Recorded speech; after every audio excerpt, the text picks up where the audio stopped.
Kung gusto mo ng nature trip na malapit o outing na tipid sa budget, baka nasa tamang video ka. Base sa tunay na plano, may isang lugar sana kaming pupuntahan. Ang kaso sa naging lagay ng mga panahon nitong nakaraan ay hindi na kami tumuloy. Bukod kasi sa puro pababa at matarik na paahon ay puro lupa o putik daw yung madaraanan. Buti na lang nandito si Ate Vicky at ang napakaganda nilang campsite. Bukod sa environmental fee, walang entrance fee dito. Pwede rin kayo magrenta ng murang-mura nilang kubo para meron kayong magamit na magagalawan at maayos na matutuluyan. Tulad na lang na itong kubong nirentahan namin na sa halagang 400 ay saktong-sakto na para makapag-asikaso at makapagluto ang buong team. At yun na nga yung una namin ginawa sa pagdating pa lang dito at habang busy ang iba, sinamantala ko naman to para makapag-me time. Isa to sa mga pagkakataon na binabalik-balikan ko sa nature, ang makapagnilay-nilay, makapag-isip-isip at ma-realize ang mga bagay-bagay. At higit pa sa paggawa ko ng content etong pagkakataon na to. Nagkaroon din kami ng pagkakataon para mag-usap ng masinsinan ni Kuya Husky para sa pinaplano niyang rap battle league dito sa Antipolo. Lalagay ko nga pala sa comment yung poster, sali kayo. Sa kabilang banda, tuloy-tuloy pa rin ang pag-aasikaso at pagluluto ng team. Kanya-kanyang kilos, kanya-kanyang gawa at kanya-kanyang pinag-aabalahan. Linggo-linggo, ganito ang senaryo at ginagawa na namin yan sa loob ng 11 months. At isang buwan na lang ay mag-iisang taon na kami. Bilis ng panahon, no? Biruin nyo yun. Shoutout nga pala kay Sir Dave Gutierrez, isa sa mga bago nating kasama. At okay na yung mga niluto nila. Simula na ng kainan, tara!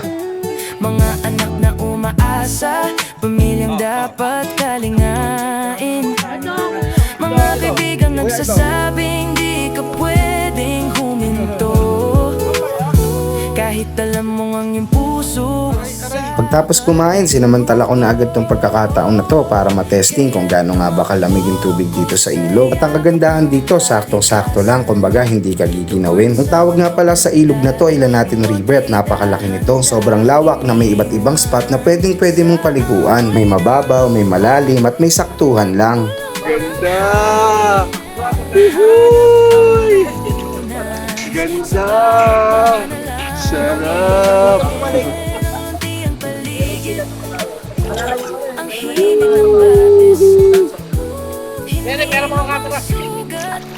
Uy! Uy! Sarap! Dito sa ilalim ng matatandang puno, Uy! ang lakas na di ka dapat na sumuko. Ang Sarap, pagkatalo guys. kahapon naging pataba sa lupa. Sarap dito. Sa parang bunga na makuha Uhuy! sa ulan. Sarap guys, seryoso. Ay, pagtapos ng bagyo, ilog oh. At sa mga magtatanong, dito nga pala to sa Reyes Campsite, located dito sa Barangay Santo Niño, Tanay Rizal. At dahil solid yung lugar, daming kaganapan at masayang nangyari. Abangan nyo pa yung mga kasunod. Maraming salamat sa panonood ng mga video ko hanggang sa susunod na vlog. Yeah! Linaw. Di tayo, malakas yung agos dun.